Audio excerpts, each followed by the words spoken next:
part of the Press Play Podcast Network.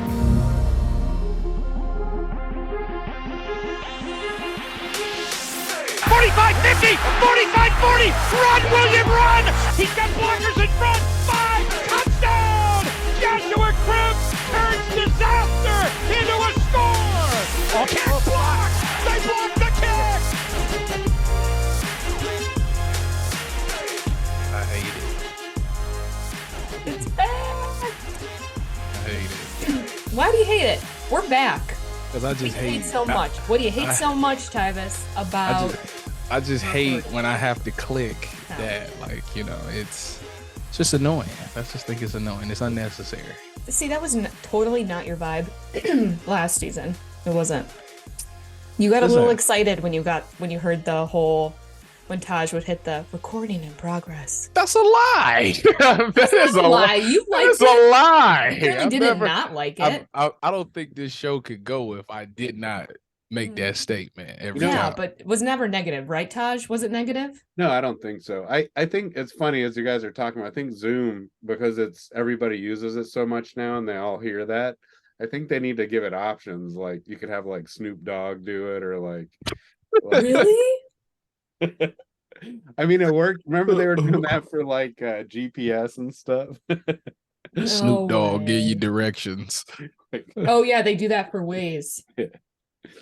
I used Keith from Dateline there for a while for my turning directions. The only problem with those is that they won't tell you. They'll just he'll be like turn right, but the regular Waze voice will be like turn right on ABC Street. You know. That's funny. I don't use Waze because I have an eagle eye. Like I have a special talent for spotting the police. No, seriously. I literally it's unbelievable how I can spot the police. Like it's crazy. Are you looking for police? I mean, we're talking about taking direction, finding stuff. Why going? Why do people use Waze? What's the number one reason? Oh, for speeding. Sorry, I wasn't even thinking. I was thinking just literal directions. You're right, though. Fine. Take it back. I don't use it because I got an eagle eye. Like I can spot them far away, miles. Have you ever had away. a ticket? I've had one ticket in my life. Oh, eagle eye was down that day. Well, you know the difference is that it was early in the morning. And I was driving and I was texting and driving. And that's where it gets bad. See, now eyes is on the road. I'm looking down the street. Yeah, that's very unlike you. One ticket in my life. Now I've been pulled over a few times, but it wasn't for speeding. It was for my tent. Cause my tent was I used to, wow. Back in college, Tyvis had that real dark tent because some stuff used to go down, but that's neither here nor there. Yeah, we're not even gonna get into that. You just signed a big deal with Big Ten Network. You don't need to be going down any other. I mean, path. That was the I don't even know who that guy is. You know, the football playing Tyvis. He's so gone. Like Drake's album, it is. I'm just the guy now. I've lived 3 lives in my 29 years of being on this earth. 3 lives. You're 29 now. Yeah. This is our second season. Big 3-0. Big 3-0 coming. When? February 16th, 216, Okay. Cleveland's area code. You'll never forget it. That's right. Well, glad we started our first episode back about Waze and driving, and I was complaining about something and us arguing. So we're pretty much exactly where we left off. Mid-season form. Well, I'm excited to be back, guys. I went to Greenbrier to watch our lovely Browns last week. Must be nice, man. How was it out there? It was great. It was very cool. Lots of history. Tyvis, I actually want to ask you, there's so many reasons I know why the Browns decide to go off site for camp and stuff. So one, I was talking to Gerard Cherry a lot, who's my teammate at ESPN Cleveland, but also he does works with you. I'll talk. Yeah, I'll talk to him tomorrow. Please do.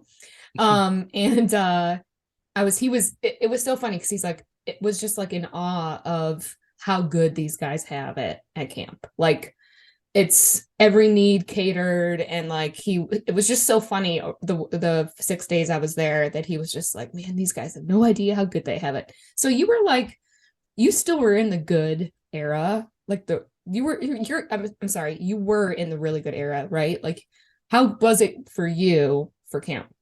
Are you talking college? Are you talking NFL? Or are you NFL. talking Are you talking CFL? Because I've lived three lives. No. I'm talking NFL. NFL was smooth. You know, camp was not that, because see, back in Gerard's day, they had like 2 days practice where they put the equipment on, then they have a break, and then they come put the equipment back on. No, they outlawed that. It was just one practice, one walkthrough. Usually you do the walkthrough before. So yeah, it wasn't bad at all for me. Camp, you can play the way that camp is now. As long as you take care of your body, you can play forever, because they really take the physical part out of training camp. You know, training camp nowadays is all mental. If you can mentally make it through, you'll be fine. That's interesting.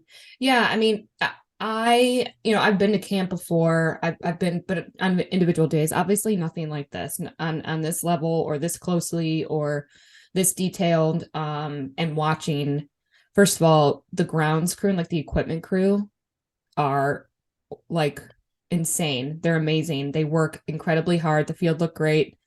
They're like nonstop around the clock. And it was really nice to see just like the team and a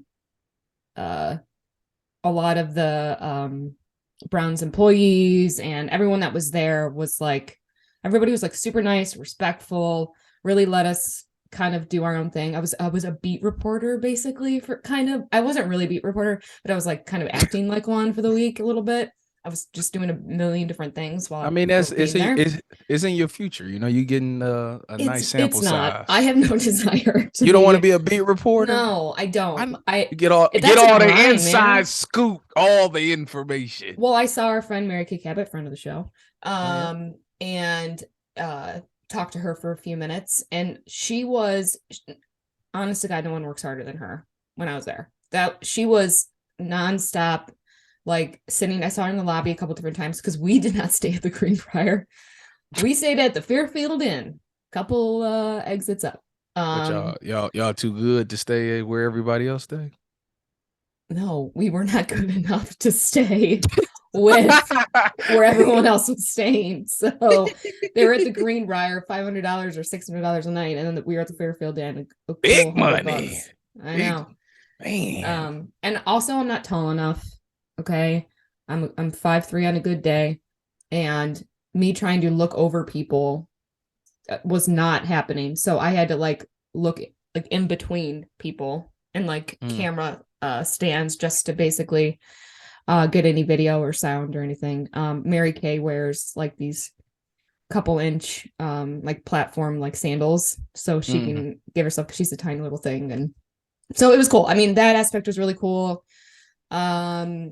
And we got some really great footage for the station, and but it was really neat. The Greenbrier itself is incredibly old, like a couple hundred years. Yeah, I think they picked that place purposely. Yeah, and okay, so why?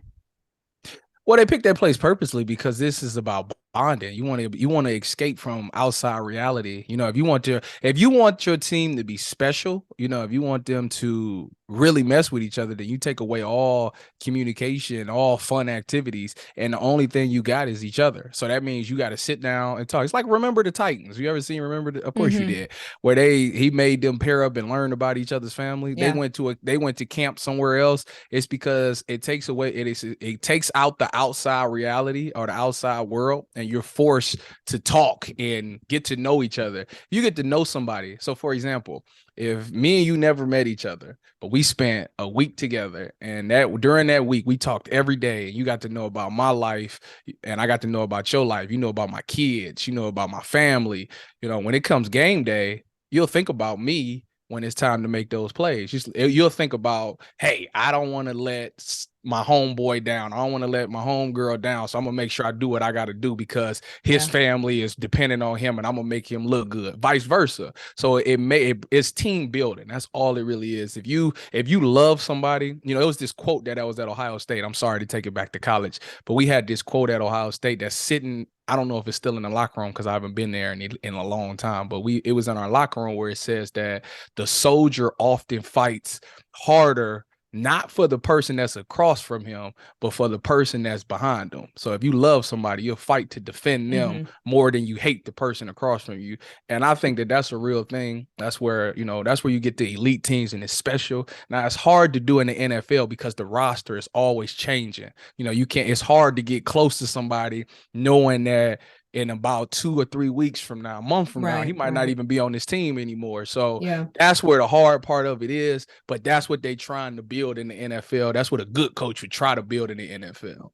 Yeah, no, I agree. And it did seem, I was only able to see pieces and parts, obviously, and be a part of different times and activities, or where I was able to see the players. At one point, we were sitting in this restaurant that was a part of the golf course, and we were in the bar area, and it was like the night before the guys'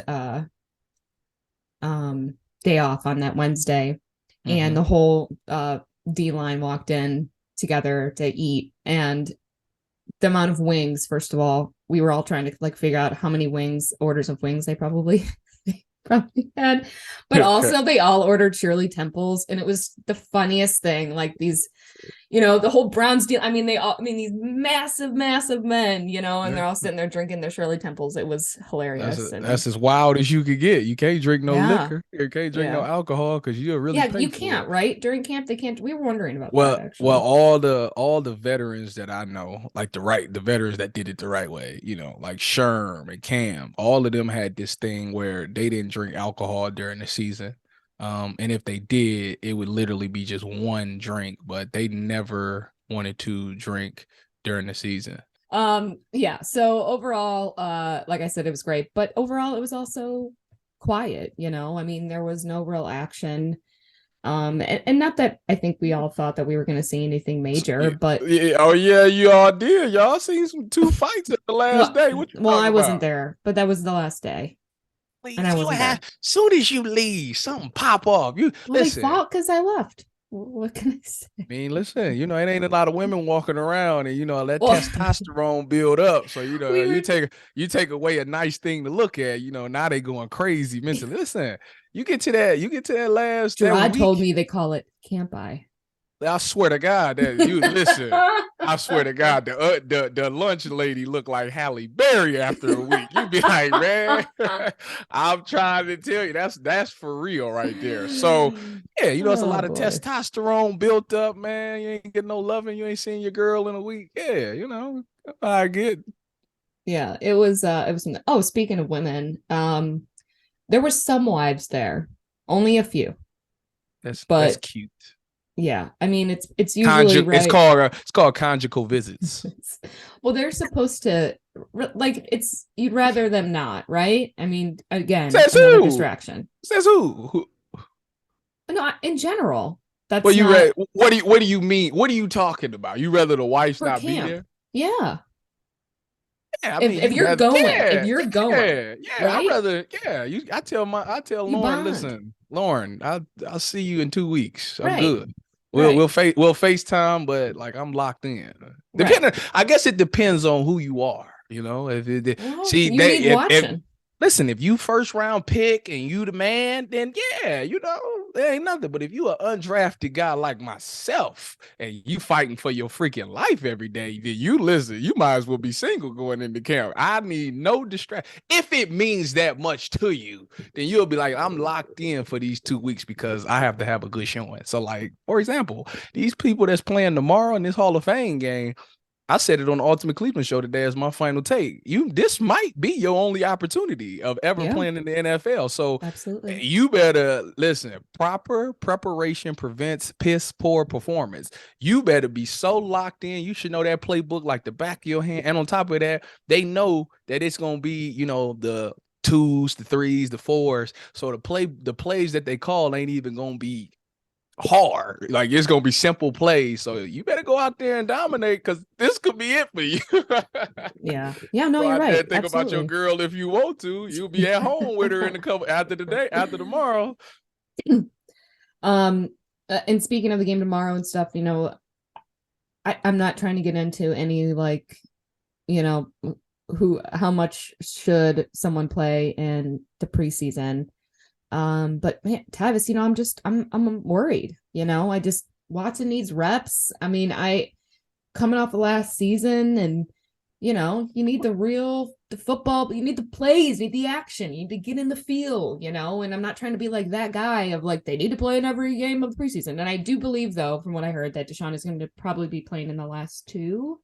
No, it wouldn't be the last 2. He would play in the next one and then the following week, but he wouldn't play in the Hall of Fame one, or the final. The final one has always been strictly really for the last guys that's trying to make it, but it could change, because obviously, listen, the Browns schedule, they did them no favors this season.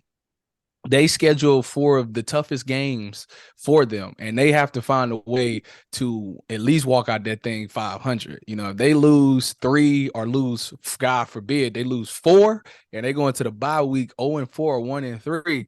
In the AFC, as competitive as it is, it can get late.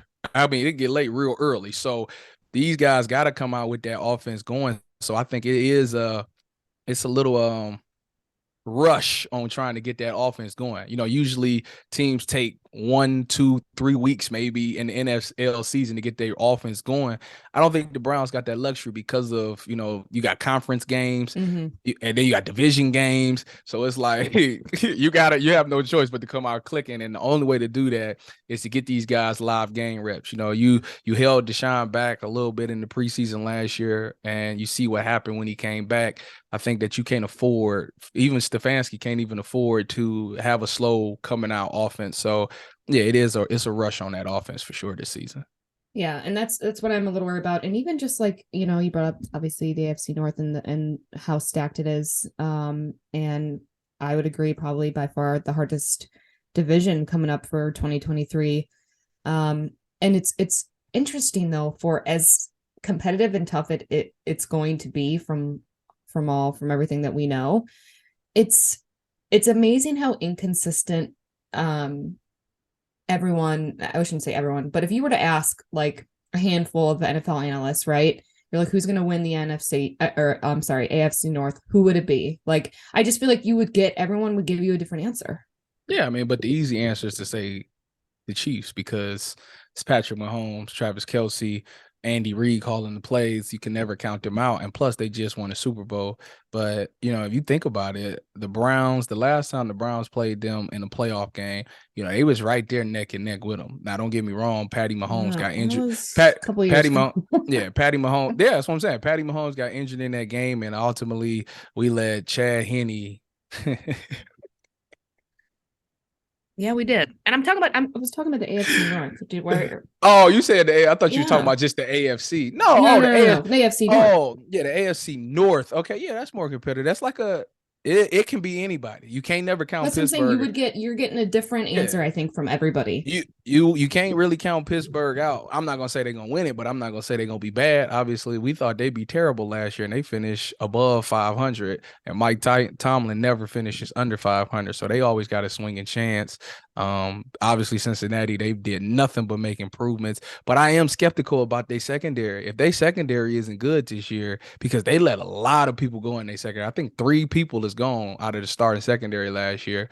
If they not good and this bombs over Baghdad for them, then they're gonna be in a shootout every week, and I don't think you could be successful doing that week in and week out. You know, a lot of things that's underrated about Cincinnati was the fact that their defense actually came to play a lot of games last year, and they were really good defensively. So I think that now that they don't have that secondary, they are a little wounded. Obviously, Joe Burrow having the calf injury. I personally don't think How he's long going is to he play. out? I don't How long is he know. out? They say a couple of weeks, but I personally don't think he's going to play in week 1 because for multiple reasons. One, you got to protect your franchise quarterback, and two, week 1 don't Oh, mean it's a that big much. It's It's for us, not for them. Not it for is them. for them. No, it's not. If No, it's all Tyvis, if Holly, they lose that they game and go. they can't afford to lose in a division game like that's Holly, it's more important than you think. Holly, we beat them last year and they still won the division. What are you talking about? That was know what I'm talking about. I just said what I'm talking about. Holly, if they divisional lose games, I don't agree, but that's fine. Holly, listen. So you're gonna you'd rather put your I don't know. I don't know where we're gonna be. I'm not obviously, regardless if he wasn't 100% and ready to go. But I think though that like with this game and the importance of it, yeah, it is game 1. It is a divisional opponent. The Browns are. Look, I'm happy that the Browns are not really getting a lot of. We're kind of really just we're the kind of low man on the totem pole, like we're not really getting a lot of, Deshaun was on that, a lot of people tier 2. Did you read about the quarterback ranking? He was he was on the Cleveland show today. Mike was on the Cleveland show and he went through it. Oh, was he? But yeah, the thing is, first of all, our season rose with number 4. If he's back, then we're good to go. I think the play calling will be significantly better this year. My only concern about this team is still the defensive tackle position. And that and the linebackers is the only 2 things. They brought in a DT today, didn't they? Did they? They signed somebody? Who? No. They brought someone in to visit. I gotta look it up. I know they brought my boy Shelby in, and I played with Shelby. Now, what I would tell you, the one thing I like about Shelby is Shelby led. I don't know if he led or he was second on the team in pass breakups when I was in Denver in 2019. He does a great job of matching the quarterback's hands and getting those jumping up and deflecting the pass.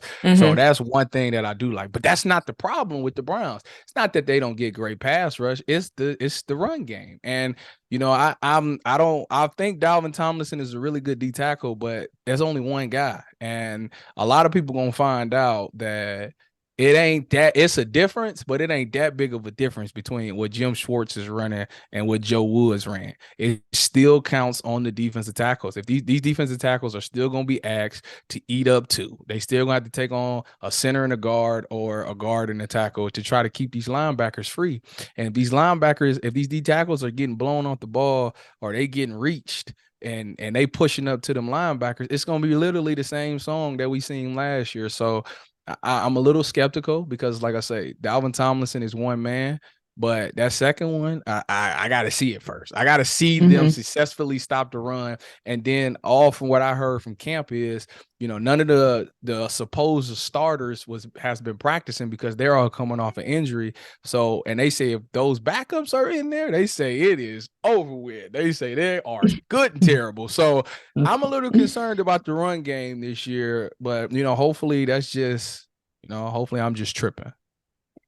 Yeah, I mean, look, the defense overall had a pretty good camp, at least the first week at Greenbrier. They were definitely fun to watch. It was really cool watching the drills too, with Miles and Zadarius Smith. No Jim Schwartz,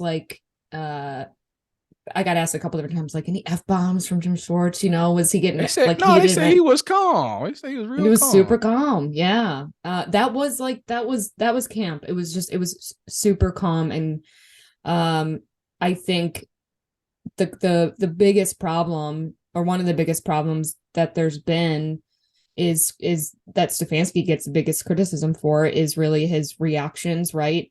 And not surprising that camp was pretty chill. And when you look at him, so yeah, of course everybody wants the drama. Everybody wants to feel a little bit more. And actually, when I was walking out after one of the press conferences with somebody. I was talking to a fellow beat reporter who's actually an actual real beat reporter, but him and I were talking. Was it Daryl Ryder? It was not Daryl, but I did get to see Daryl, and we chatted, and it was someone else, but him and I were talking, and he's like, I'm just not like getting anything, you know, I'm just not really, you know, and I was saying, and I was like, it's crazy because we're so used to drama. We are so used to just so much shit happening before the season starts, during the season, after the season, over the summer. I mean, the Deshaun stuff last year was insane. Baker stuff before that, the OBJ drama. I mean, there's just, you know, there's been drama every single year to keep storylines going, to keep everyone hooked. And it was like, oh my God, are we having a normal camp with a normal, good football team, you know, on paper?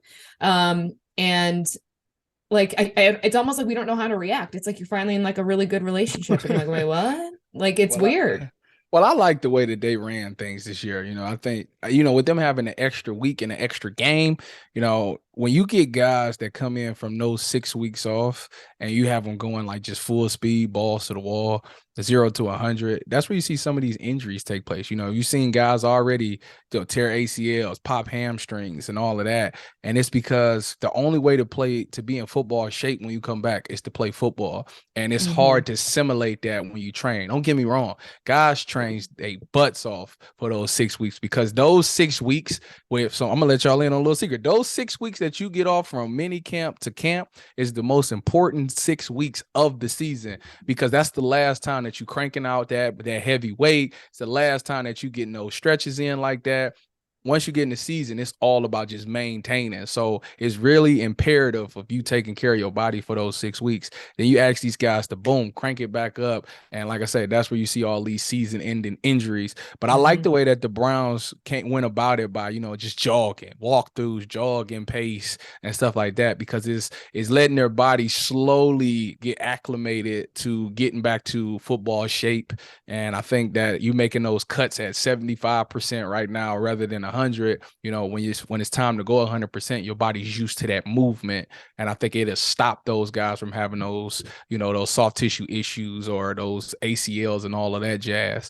But apparently, obviously they got to pick it up. Obviously now that after this game, you know, the ones will be back out there and it's time for those live action. So I think practice will be a little bit more crunk, obviously, because it's game week. You know, guys get very excited to play football again, and it'll get crunk more for the next couple of weeks. Yeah. Yeah. And look, I know, I get it. I get so torn between wanting to, like you said, you know, if you're going to play football, you got to play football. And it's really hard. And I think, you know, that's part excitement, but it's also part like, you want to see them in action and you want them to get the reps and get the feel, and but also understanding that you don't want to get hurt. But then it's like, well, okay, but you can get hurt anywhere. No one touched Joe Burrow, you know, he just you know, went down on his own. So you can get hurt at any point. So it's tough. I just think there's so much riding on the Browns this year, just so much more than ever. And you know, good on paper, right? Like that's story of my love life right there, Tyvis. Good on paper. Wow, you going there? Wow. But it never converts. Don't say that. That's bad. That's pretty true. But things get better. You know, like the Browns, things will get better. There'll be a spark that comes, and you know, you take you right off to the top. And I think that's what's gonna happen with you, and that's what's gonna happen with the Browns. Yeah, but you're right. There is a lot at stake this season. Obviously, it's jobs on the line, and if the Browns aren't successful, I can see it being a mass exit. You know, I can see guys requesting trades. I can see guys wanting out. And it rightfully so. You know, you've been dedicated to it for so long, and this is supposed to be the year. I think the front office did everything they were supposed to do. You know, with getting the right players in there, getting the right coaches in there. You know, I thought they really handled this offseason properly. And if it doesn't work out, you know, It's time for a new voice, and it's time for just changes around there. And yeah, unfortunately, that would be the harsh reality. But I don't think that that's going to be the case. I think that this team will be a good team because I think they're doing all the right steps. You know, the team bonding thing is really dope. Them hanging out and taking trips to wherever they're going and, you know, throwing and whatnot. That's really dope as well. It's just been a lot. I think this team is more close than they've ever been before. And as far as the defense goes, you know, I don't know if those guys are taking trips or not, but I just think having a new voice in there, somebody that everybody respects, you know, a guy who's won championships and not just the coach, but players as well that they brought over, you know, guys that's been to Super Bowls. I think that voice, it teaches a new standard. You know, these guys aren't going to let things go because they want to be perfect. They want to get back to winning championships. They know what it takes to win championships. And I think that it's about accountability. I think that's one of the things on defense that was missing. They didn't have anybody that held people accountable, which is why I went on rants so many times last year about them. But I think now they brought the right pieces in there and the right coach that's going to hold these guys accountable. And I think we will see something special defensively as long as they stop the run. Yeah, well, and you know, I feel like my other worry in all of this, when we really start to go back on the whole look good on paper thing, is that my fear is that, like, you know, from a numbers analytical sense, they either don't fit with the system. Man, I heard that word in so long. It's back. We definitely back now. Analytics. Let's hear it. If players who make so much sense in that, from that standpoint, right, from a numbers and analytical angle, they either don't fit the system, which is now changed, or those players that maybe aren't good enough, and maybe the football evaluations then need to be adjusted. I just don't feel like if they're not going to fit, if they're supposed to be good on paper, right, but they're not on the field, but they're good on the field, but they're not good on paper. Like, that's where is that you know, balance. And I just worry that the Browns don't have a really good sense of that balance. Well, I mean, that's obvious with some of the picks that they've made, but I think, you know, let's take this past draft. Their first pick was Cedric Tillman, I believe, right? And so far, he's looked really good in camp. Now he's got to do it in the game, which we'll see him probably tomorrow. So we'll get to see him in live action. But I think he was a safe pick because if all else fails, I think he is a really good jump ball guy. So he's a big red tall, zone man. threat. He's a big dude. Yeah. So I think he's a red zone threat, and I think that's what the Browns are doing now. You know, they're looking at guys that, even if it didn't pan out the way they see it, they still have some asset that separates them from others. You know, Cedric Tillman's probably the tallest receiver we have. He's a good jump ball threat. Siaka Ika is probably one of the biggest D tackles we have. You know, so worst case scenario, if he just falls down, he creates a pile, and boom, that clogs holes right there.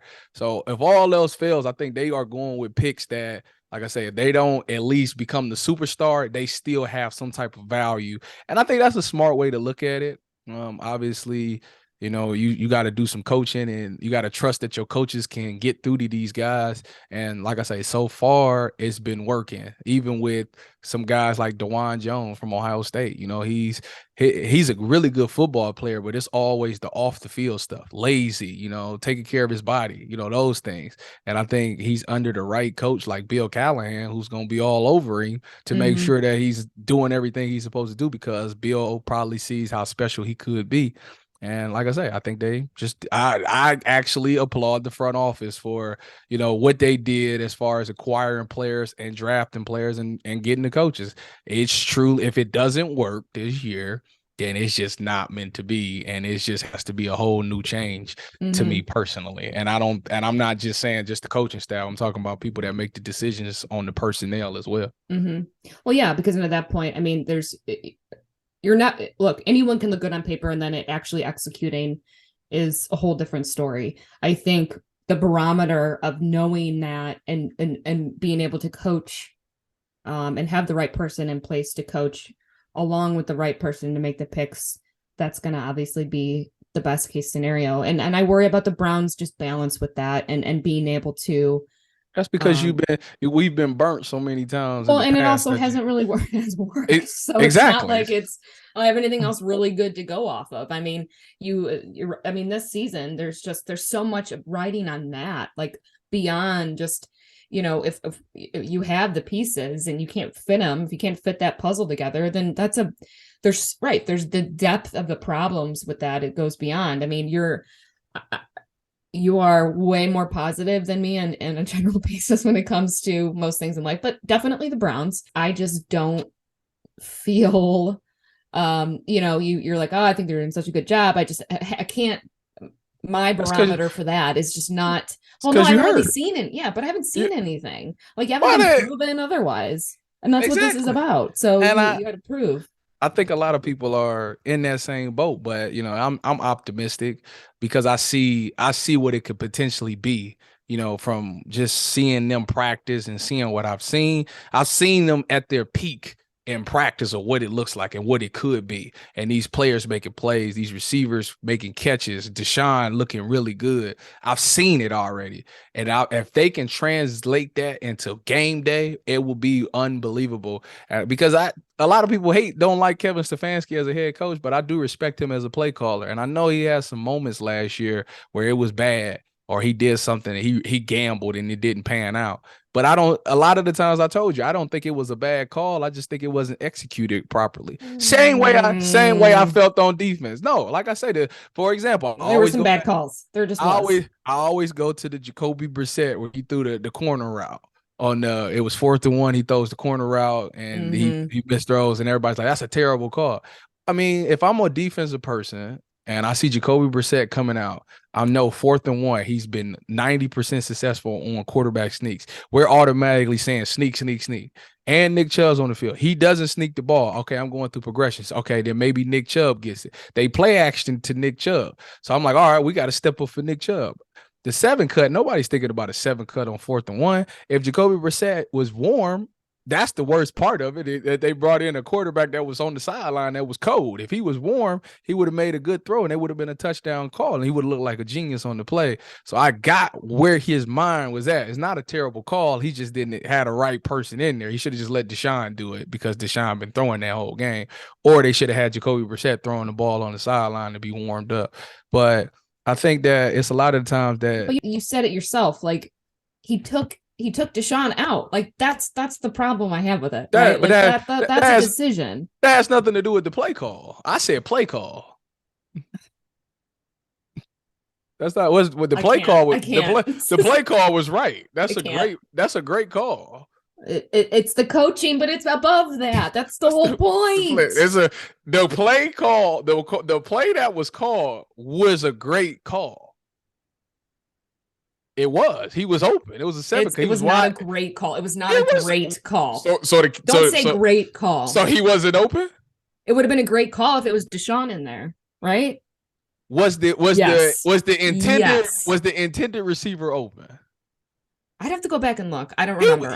He was open. He overthrew him. Yeah, he was open. He was open in the end zone, but he overthrew him. Yes. So it was a good call. Okay. I got to go back. Now I'm going to go back and watch this play. Go ahead. I'm texting you later. Tell me if I'm wrong. But I remember that he took him out. I mean, there was so look. You're allowed to say that he made a bad call because he made a bad call. We're not going into this play calling. I didn't say. Again. Listen, it's not a bad play call, but his personnel was terrible on that play. Then that makes it a bad call, Tyvis. No, it doesn't. Yes, it does. The play that was called was great. Because he was open. Then you are taking the play call and making it into one-sided, and it's not a good play call. That's like multi-dimensional. That's like this. For example, when we had Baker and Odell, and Odell was wide open and he couldn't get him the ball or he didn't throw it deep down the field, the play call is a great call. If the person didn't execute the call, then that's not on the play call. That's on the person. It's on everything. It's on everything. Ollie, that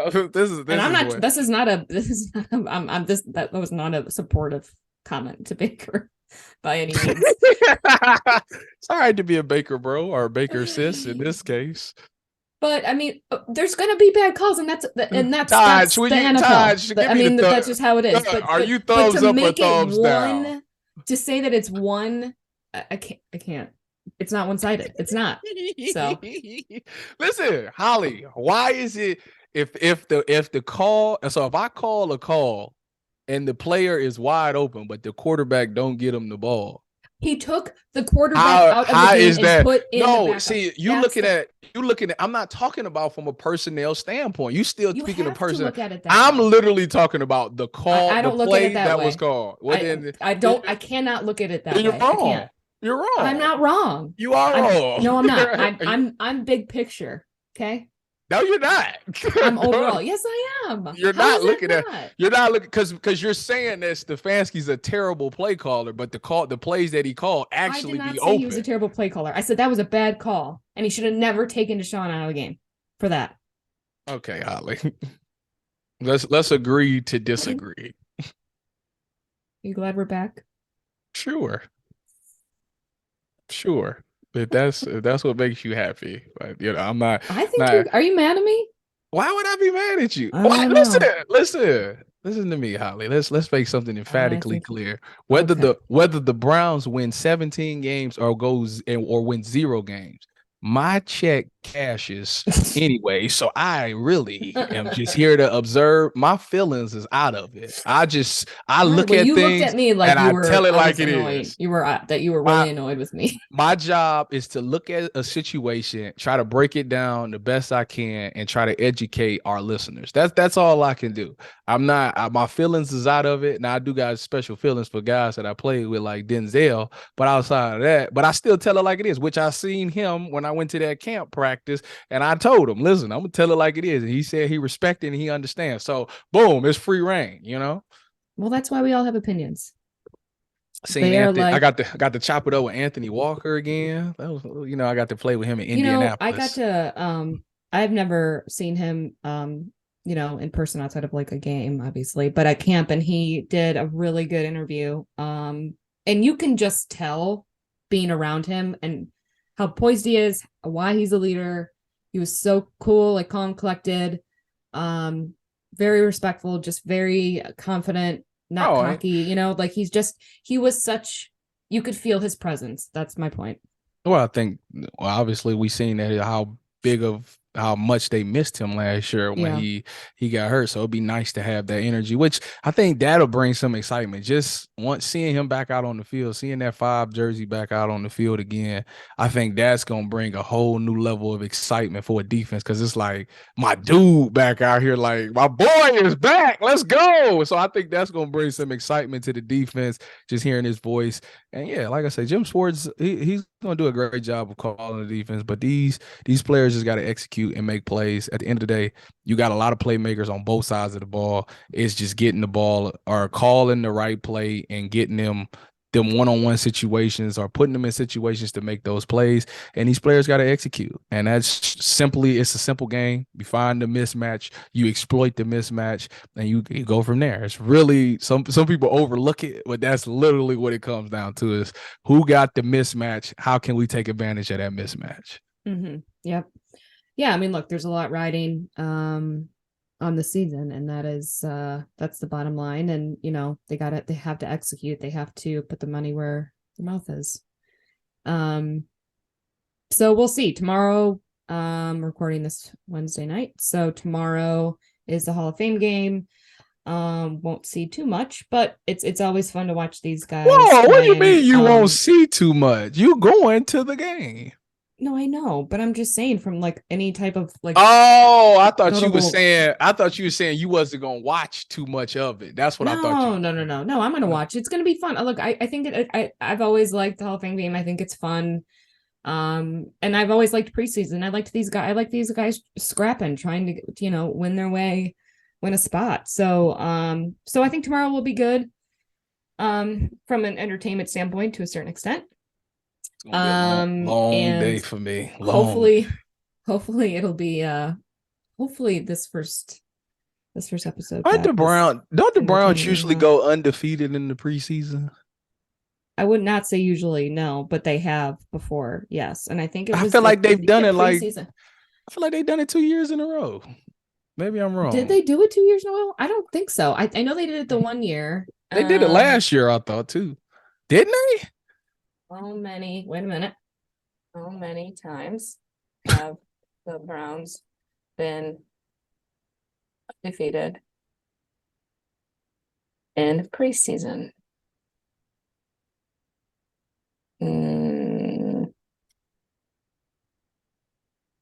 That's not really giving me much.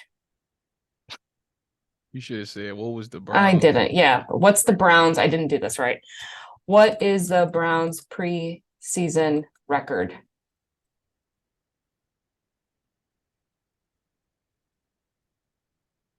I don't know. Okay. There's too much. I can't. This is pressure. This is very much pressure on me right now. And there's too much coming up. It's not like a simple thing that just like pops up. You know what I mean? Anyway, it doesn't matter. They were preseason champs before and there were t-shirts made. So that's what matters for that. But we had a terrible season that season. So stop living it. Just let the past just be the past. Listen, it's a new day. Listen, you seen what Juan Thornhill said. He said he don't care about nothing about what happened before he got here. That ain't happening no more now that he here. So, hey, you got a guy with some attitude like that. That means he gonna hold guys accountable. And like I say, it's gonna come. We're gonna get into this more towards the season once the season start. But like I said, it's gonna come a time in this season where things gonna go left. It might be in the first game of the season. Things is gonna go left. It's not gonna be all glitz and glamour.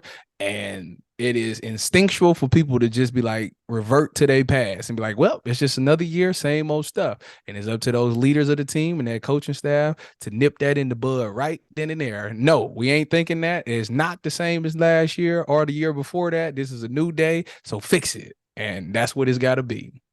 And I will leave it on top of that to top your quote. I'm going to top that quote with another quote. John Kelly, running back, when he was asked if the preseason doesn't matter. You know what he said? Are you shitting me? Are you shitting me? It matters if you're playing. That's what he said. It's fact. And that is fact. So we will end it on that. Good luck, John Kelly. Go Browns. All right. And go Browns. Yep. All right. That is it for me and Tyvis and Taj. Oranger is back. It's very exciting. We will probably be back within the next week or two to revisit the first real half of the preseason, see where we're at, and then we will be back every week in season, and very excited about that. So, Tyvis, why don't you officially take us out? You just did kind of a little bit, but you know what I mean. It's a new season, so I'm hyped. Go Browns! But I'm not gonna do the barking because the last time we barked, the last player that did it didn't end well. So go Browns!